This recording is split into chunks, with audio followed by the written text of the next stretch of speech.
अस्सलाम वालेकुम रहमतुल्लाहि वबरकातुहू। नाज़रीन, जावेद इकबाल चिमा फरमान चसी यूके से आपकी खिदमत में हाज़िर हूँ। बहुत मुख्तसर आपकी खिदमत में अर्ज़ करूँगा कि अब क्या होने वाला है। इमरान खान गिरफ्तार हो चुके हैं, वो बाहर भी आ जाएं, उनको मार भी दिया जाए, उनके साथ जो मर्जी सलूक कर लिया जाए, मगर मैं एक सवाल पूछना चाहता हूँ जनरल आसिम मुनीर साहब से कि क्या ये सारा काम करने के बाद मुल्क के हालात ठीक हो जाएंगे, बेरोज़गारी ख़त्म हो जाएगी, महंगाई ख़त्म हो जाएगी, मुल्क में अमन हो जाएगा, मुल्क में इंतशार ख़त्म हो जाएगा।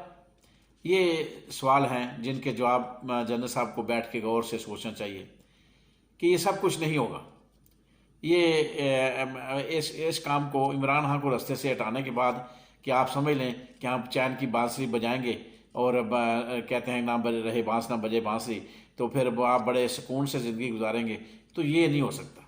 ये आप लिख लें कि ये जो भी आप करेंगे ना, जो हरकत भी और हरकत में आप कर रहे हैं, वो कब्र तक आपका पीछा करेंगी और कब्र के बाद भी आपको जो है ना ता हयात, ये जब तक पाकिस्तान इस मार्ज़ वजूद में है, इस दुनिया के नक्शे पे है, तो आपको जो है ना उसका पूरा क्रेडिट मिलता रहेगा, क्योंकि तारीख लिखी जा रही है। तो जो बहुत सारे काम होने हैं, 3 काम तो किसी वक्त भी हो सकते हैं। इसके लिए भी जनरल साहब जो है ना वो सोचना होगा कि बल्कि अपने हाथों को मज़ीद मजबूत कर लें और पेश की जो है ना वो अपने आप को उस बात के लिए तैयार कर लें कि जो कुछ बो रहे हैं ना वो काटेंगे। तो इस मुल्क में आप पहली बात तो यह है कि अमन सुकून नहीं आएगा, दूध की नहरें नहीं बहेंगी, ये जितने भी आप काम कर रहे हैं। और दूसरी बात यह है कि अगर खुदा न खास्ता अंदर से ही कोई जनरल कर्नल उठ खड़ा हुआ, जो कि फ्रस्ट्रेशन की इंतहा है, नफ़रत की इंतहा जनरल साहब ने कायम कर दी है, उसकी मिसाल ही नहीं मिलती जितनी नफ़रत इस वक्त उन्होंने लोगों के दिलों में भर दी है। तो अगर उसका खमाजा भुगतना पड़ गया तो फिर क्या होगा? तो वो भी कोई अच्छा इक़दाम नहीं होगा और ना इस मुल्क के लिए कोई बेहतर होगा।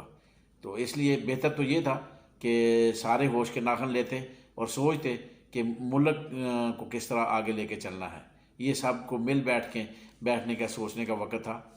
और तीसरी क्या है, तीसरी बात जो होने जा रही है वो ये है कि अगर जनरल साहब ये काम करते रहे कि 3 साल तक इलेक्शन को डिले किया और 3 साल तक 2-3 साल ये या डिले किया या निगरान हुकूमत को तूल दिया, तो फिर क्या होगा?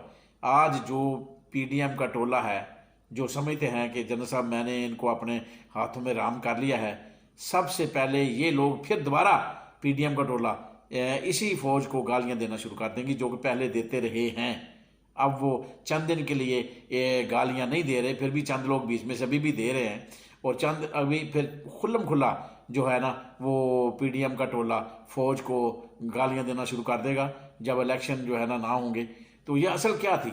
असल बात तो ये थी कि अगर इस मुल्क को सही चलाना है, इस मुल्क में इंतशार ख़त्म करना है, इसका एक ही हल है। इतने बड़े तजर्बे करने की ज़रूरत नहीं है।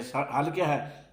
फ्री एंड फेयर एंड शफाफ इलेक्शन और सब पार्टियों को मैदान में उतरने की इजाज़त, ये था उसका हल। मगर हम कहीं हल और ढूंढ रहे हैं, तो फिर इस मुल्क का अल्लाह ही हाफ़िज़।